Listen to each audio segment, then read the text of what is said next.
Hello student, welcome to my channel Anjali lecturer. इस video में मैं आपको क्लास 10th वालों 10th के साइंस सब्जेक्ट में जो बायोलॉजी है उसमें से जो वेरी इंपॉर्टेंट क्वेश्चन है, जो मल्टीपल चॉइस क्वेश्चन है, मैं उसको इस वीडियो के माध्यम से आपको बताऊंगी। इसमें मैंने पूरे 20 बहुविकल्पी प्रश्न को, जो बहुत ज़्यादा ही ज़रूरी है, उसी को मैंने इस वीडियो में बताना है या मैं बताने वाली हूँ। तो चलिए शुरू करते हैं। पहला क्या है, निम्नलिखित में से किस हार्मोन की कमी से मधुमेह रोग होता है। तो जैसे देखिए, पहला क्या प्रश्न है, निम्नलिखित में से किस हार्मोन की कमी से मधुमेह रोग होता है।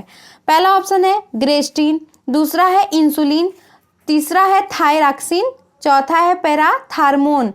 तो इसमें से ऑप्शन जो तीसरा है वो सही है कि निम्नलिखित में से किस हार्मोन की कमी से मधुमेह रोग होता है। तो थायरॉक्सिन की कमी से मधुमेह रोग होता है। अब दूसरा क्वेश्चन क्या है, पृथक्करण का नियम प्रस्तुत किया था। पृथक्करण का नियम किसने प्रस्तुत किया था, या पृथक्करण का नियम प्रस्तुत किसने किया, या किसने किया था। तो पहला है चार्ल्स डार्विन, दूसरा है हीगो डी ब्रिज ने, तीसरा है जॉन ग्रेगर मेंडल ने, चौथा है रॉबर्ट हुक ने। तो आंसर नंबर इसमें तीसरा सही होगा। पृथक्करण का नियम प्रस्तुत किया था जॉन ग्रेगर मेंडल ने। और क्वेश्चन नंबर तीसरा क्या है, निम्न में से कौन पर्यावरण मित्र व्यवहार वाले कहलाते हैं। पहला ऑप्शन है बाजार जाते समय सामान के लिए कपड़े का थैला ले जाना। दूसरा ऑप्शन है कार्य समाप्त हो जाने पर लाइट यानी बल्ब तथा पंखे का स्विच बंद करना। तीसरा ऑप्शन है माँ द्वारा स्कूटर से विद्यालय छोड़ने के बजाय तुम्हारा विद्यालय पैदल जाना। चौथा ऑप्शन है उपरोक्त सभी। ये सभी चीज, इसका ऑप्शन नंबर कौन सा सही होगा, चौथा सही होगा। यानी कि निम्न में से पर्यावरण का कौन मित्र है, या पर्यावरण का मित्र कौन है, व्यवहार वाले कहलाते हैं। तो ये सभी यानी उपरोक्त सभी मित्र पर्यावरण मित्र व्यवहार वाले कहलाते हैं। तो प्रश्न नंबर चौथा क्या है, प्रश्न नंबर चौथा है जीवन की उत्पत्ति हुई। तो जीवन की उत्पत्ति किससे हुई। पहला ऑप्शन है सागर में, कहाँ हुई, सागर में। दूसरा ऑप्शन है धरती, तीसरा ऑप्शन है वायुमंडल में, चौथा है अंतरिक्ष में। तो इसका सही आंसर है सागर में। ऑप्शन नंबर 1 सही है। जीवन की उत्पत्ति कहाँ हुई, सागर में हुई। और 5वां क्वेश्चन है नर जनन अंगों से संबंधित ग्रंथि है। तो नर जनन अंगों से संबंधित ग्रंथि क्या है। पहला ऑप्शन है प्रोस्टेट ग्रंथि, दूसरा है एपिडिडाइमिक्स, तीसरा ऑप्शन है एड्रिनल ग्रंथि, चौथा ऑप्शन है श्वेत ग्रंथि। तो इसमें से ऑप्शन नंबर 1 सही है, प्रोस्टेट। नर जनन अंगों से संबंधित ग्रंथि है प्रोस्टेट ग्रंथि। तो चलिए देखते हैं क्वेश्चन नंबर 6 क्या है। क्वेश्चन नंबर 6 है अग्नाशयी रस पाचन में सहायक है। पहला ऑप्शन है प्रोटीन का, दूसरा है प्रोटीन एवं वसा का, तीसरा ऑप्शन है प्रोटीन एवं कार्बोहाइड्रेट का, चौथा ऑप्शन है प्रोटीन, कार्बोहाइड्रेट तथा वसा का। यानी क्या पूछा है क्वेश्चन में, अग्नाशयी रस पाचन में सहायक होता है। तो इसका ऑप्शन नंबर 4 वाला सही है, ऑप्शन नंबर चौथा सही है, प्रोटीन, कार्बोहाइड्रेट तथा वसा का। और क्वेश्चन नंबर 7 देखते हैं। क्वेश्चन नंबर 7 में क्या है, रंध्रों में द्वार कोशिका पाई जाती हैं। रंध्रों में द्वार कोशिकाएं पाई जाती हैं। पहला ऑप्शन है 5, दूसरा ऑप्शन है 4, तीसरा ऑप्शन है 3, चौथा ऑप्शन है 2। तो इसमें ऑप्शन नंबर चौथा सही है ना। रंध्रों में द्वार कोशिकाएं पाई जाती हैं तो 2 पाई जाती हैं। क्वेश्चन नंबर 8वें में आते हैं। 8वां क्या है, प्रकाश संश्लेषण में ऑक्सीजन निकलती है।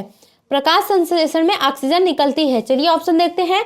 पहला ऑप्शन है कार्बन डाइऑक्साइड से, दूसरा ऑप्शन है जल से, तीसरा ऑप्शन है पर्णहरित क्लोरोफिल से, इनमें से कोई किसी से नहीं, चौथा ऑप्शन है इनमें से किसी से नहीं। तो इसमें कौन सा ऑप्शन सही रहेगा, इसमें ऑप्शन नंबर 2 सही है, जल से।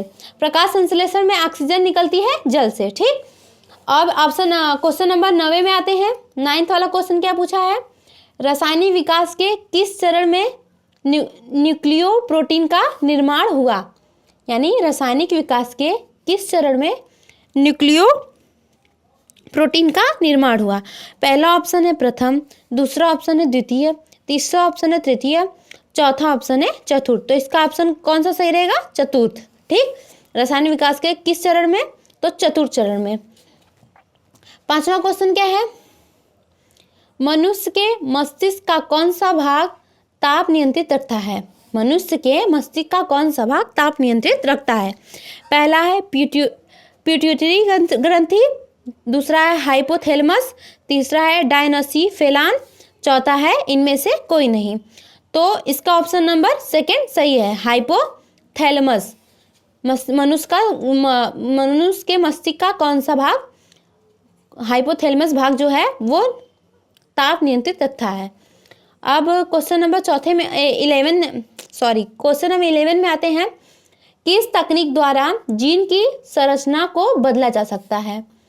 किस तकनीक द्वारा जीन की संरचना को बदला जा सकता है? अगर आप पढ़ते हैं तो आप ये टिक द करेक्ट एक बार देख लीजिए, नहीं भी पढ़ा है तो आप एग्जाम में अच्छे से क्लियर कर लोगे। तो क्वेश्चन नंबर 11वां क्या है? किस तकनीक द्वारा जीन की संरचना को बदला जा सकता है? तो पहला है जैव तकनीक, दूसरा है जीन अभियांत्रिकी, तीसरा है संकरण, चौथा है एंजाइम। तो इसका ऑप्शन नंबर दूसरा सही है, जीन अभियांत्रिकी द्वारा। देखो जीन की संरचना किससे बदली जाएगी? जीन अभियांत्रिकी के द्वारा। ठीक, अब क्वेश्चन नंबर 12वां क्या है? केंद्रक बना होता है। केंद्रक किसका बना होता है? केंद्रक किससे बना होता है? केंद्रक बना होता है प्रोटीन से, पहला ऑप्शन था, दूसरा ऑप्शन है डीएनए से, तीसरा ऑप्शन है आरएनए से, चौथा ऑप्शन है न्यूक्लियोप्रोटीन से। तो न्यूक्लियोटी प्रोटीन से। तो इसमें सही आंसर यही है, चौथा आंसर, कि केंद्रक बना होता है न्यूक्लियोटी प्रोटीन से। ठीक, अब क्वेश्चन नंबर 13वें में आते हैं। क्वेश्चन नंबर 13वां क्या है? स्कर्वी रोग होता है। पहला ऑप्शन है विटामिन ए की कमी से, दूसरा ऑप्शन है विटामिन B1 की कमी से, तीसरा ऑप्शन है विटामिन डी की कमी से, चौथा ऑप्शन है विटामिन सी की कमी से। तो इसका सही आंसर है विटामिन सी की कमी से। स्कर्वी रोग किससे होता है? विटामिन सी की कमी से होता है। क्वेश्चन नंबर 14वां देखते हैं हम। इसमें क्या पूछा है? पौधे में भोजन का स्थानांतरण होता है। पहला ऑप्शन है जाइलम द्वारा, दूसरा ऑप्शन है फ्लोएम द्वारा, तीसरा ऑप्शन है कार्टेक्स द्वारा, चौथा ऑप्शन है मज्जा द्वारा। तो इसका सही आंसर है दूसरा, फ्लोएम द्वारा। पौधों में भोजन का स्थानांतरण होता है, फ्लोएम होता है। अब क्वेश्चन नंबर 15वें में आते हैं। क्वेश्चन नंबर 15वां पूछा है, पीयूष ग्रंथि पाई जाती है। पहला ऑप्शन है मस्तिष्क के अधर तल पर, दूसरा ऑप्शन है मस्तिष्क के पृष्ठ तल पर, तीसरा ऑप्शन है सेरिबेलम पर, चौथा ऑप्शन है सेरिब्रम पर। तो इसमें से ऑप्शन नंबर पहला सही है। पीयूष ग्रंथि कहाँ पाई जाती है? मस्तिष्क के अधर तल पर। अब 16वां क्वेश्चन क्या है?